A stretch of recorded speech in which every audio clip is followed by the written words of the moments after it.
Halo semua, salam sejahtera untuk kita semua. Channel hari ini kita akan membahas tentang keadaan bumi yang dulu dan sekarang. Untuk itu jangan lupa untuk subscribe, like, dan komen. Semoga bermanfaat. Bumi menjadi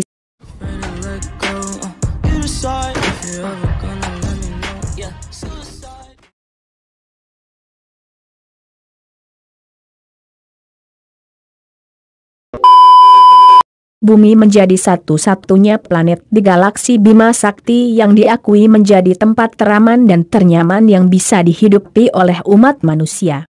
Bumi memiliki oksigen, air, beserta seluruh makhluk hidup lainnya yang bisa membuat manusia melangsungkan kehidupannya. 50 tahun yang lalu, pada 22 April 1970, jutaan orang turun ke jalan pada hari bumi pertama, menuntut udara bersih dan perlindungan lingkungan.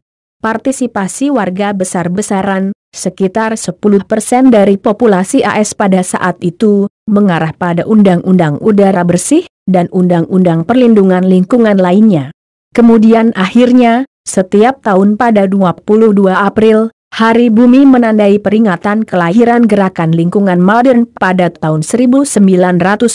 Hari Bumi 1970 menyuarakan kesadaran publik yang muncul tentang keadaan planet kita.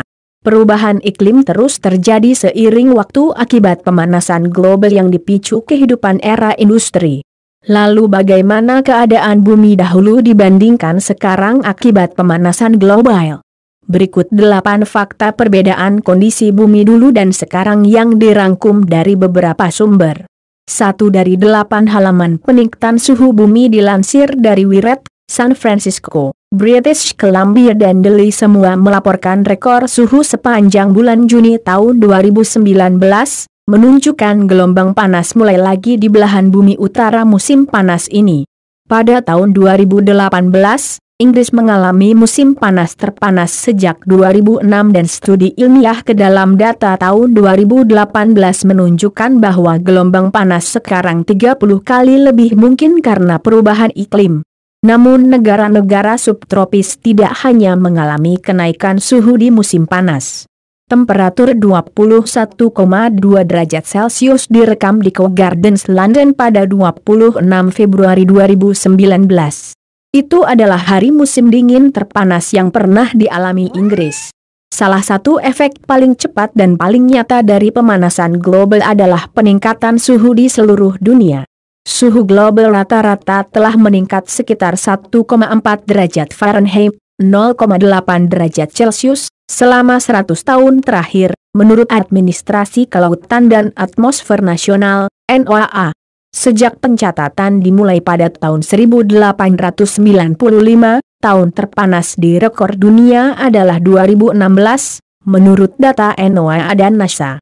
Tahun itu suhu permukaan bumi adalah 1,78 derajat F, 0,99 derajat C, lebih hangat dari rata-rata di seluruh abad ke-20. Populasi satwa liar menurun, kelahiran anak panda di Taman Marga Satwa Paradise. Ukuran rata-rata populasi vertebrata, mamalia, ikan, burung, dan reptil, menurun sebesar 60% antara tahun 1970 dan 2014, menurut Living Planet Report 2 tahunan yang diterbitkan oleh Zoological Society of London dan WWF.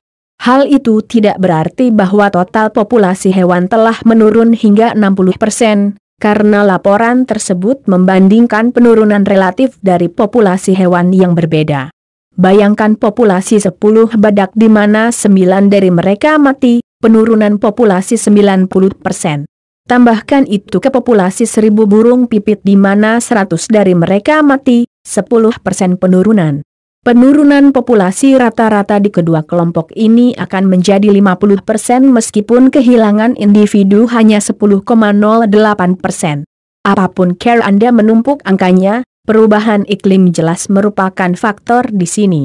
Sebuah panel ilmuwan internasional, yang didukung oleh PBB, berpendapat bahwa perubahan iklim memainkan peran yang meningkat dalam mendorong spesies punah.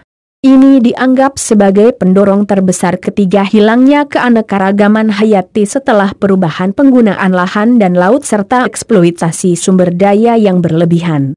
Bahkan di bawah skenario pemanasan 2 derajat Celcius, 5% spesies hewan dan tumbuhan akan menghadapi risiko kepunahan.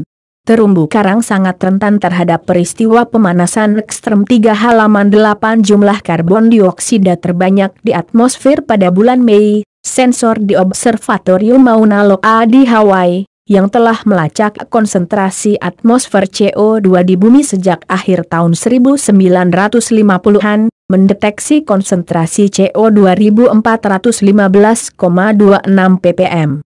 Itu peningkatan 46% dari sebelum revolusi industri tahun 1800-an, ketika tingkat CO2 sekitar 280 bagian per juta. Tingkat mulai meningkat ketika manusia mulai membakar sejumlah besar bahan bakar fosil untuk menjalankan pabrik dan memanaskan rumah, melepaskan CO2 dan gas rumah kaca lainnya ke atmosfer. Terakhir kali atmosfer bumi mengandung CO2 sebanyak ini adalah lebih dari 3 juta tahun yang lalu, ketika permukaan laut beberapa meter lebih tinggi dan pohon-pohon tumbuh di kutub selatan.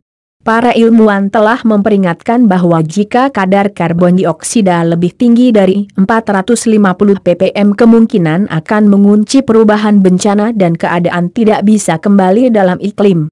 Sekitar setengah dari CO2 yang dipancarkan sejak 1750 telah terjadi dalam 40 tahun terakhir. 4 halaman 8 wabah demam berdarah anak sampai ke AS. Denggi adalah virus yang ditularkan oleh nyamuk dengan pertumbuhan tercepat di dunia. Saat ini membunuh sekitar 10.000 orang dan mempengaruhi sekitar 100 juta per tahun.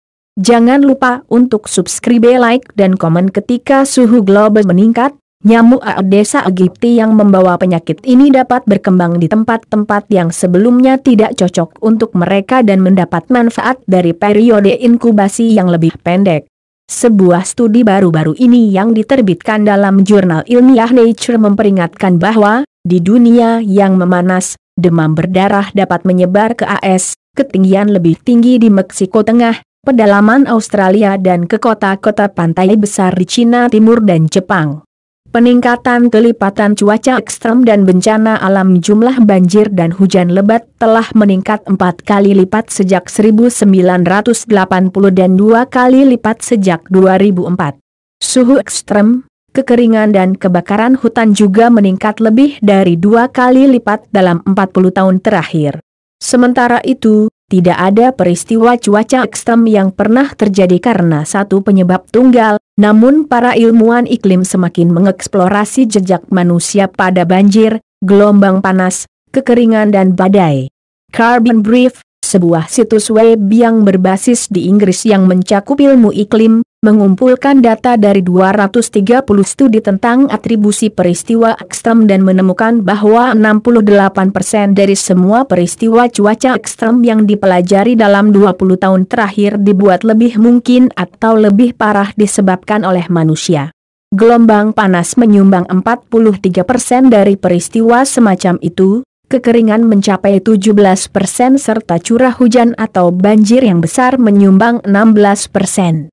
Hutan tropis 120.000 km persegi hilang, pesawat pemadam kebakaran hutan Australia jatuh. New South Wales Police via Reuters. Hutan tropis dunia menyusut pada tingkat yang mengejutkan, setara dengan 30 lapangan sepak bola per menit. Sementara sebagian dari kehilangan ini mungkin disebabkan oleh sebab-sebab alami seperti kebakaran hutan. Kawasan hutan pada dasarnya ditebang untuk memberi jalan bagi ternak atau produksi pertanian seperti minyak kelapa sawit dan kedelai. Deforestasi berkontribusi terhadap emisi karbon global karena pohon secara alami menangkap dan mengunci karbon ketika mereka tumbuh. Ketika kawasan hutan terbakar, karbon yang membutuhkan waktu puluhan tahun untuk disimpan segera dilepaskan kembali ke atmosfer. Deforestasi tropis sekarang bertanggung jawab atas 11% dari emisi CO2 dunia. Jika dianggap sebagai negara, deforestasi tropis akan menjadi penghasil emisi terbesar ketiga setelah Cina dan AS. Jakarta tenggelam lebih dari 4 meter. Jangan lupa untuk subscribe, like, dan komen. Sejak tahun 1970-an, sebagian wilayah Jakarta telah tenggelam lebih dari 4 meter. dengan kecepatan hingga 25 cm per tahun. Itu berarti area ini tenggelam lebih cepat daripada kota lain di dunia.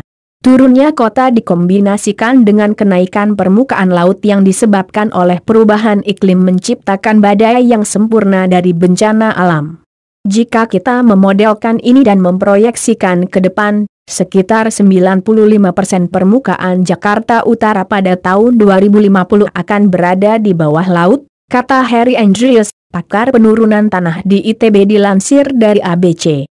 Itu berarti jika kita tidak melindungi Jakarta dengan tembok laut atau Caroline, maka Jakarta akan dibanjiri oleh air laut, tanpa campur tangan besar untuk mencegah tenggelam. Tim peneliti Dr. Andrews memperkirakan bahwa lebih dari 1/4 kota dapat ditenggelamkan oleh laut pada tahun 2025. Bagian utara kota, daerah yang dihuni oleh lebih dari 2 juta orang, sangat rentan. Terima kasih telah mampir ke channel ini.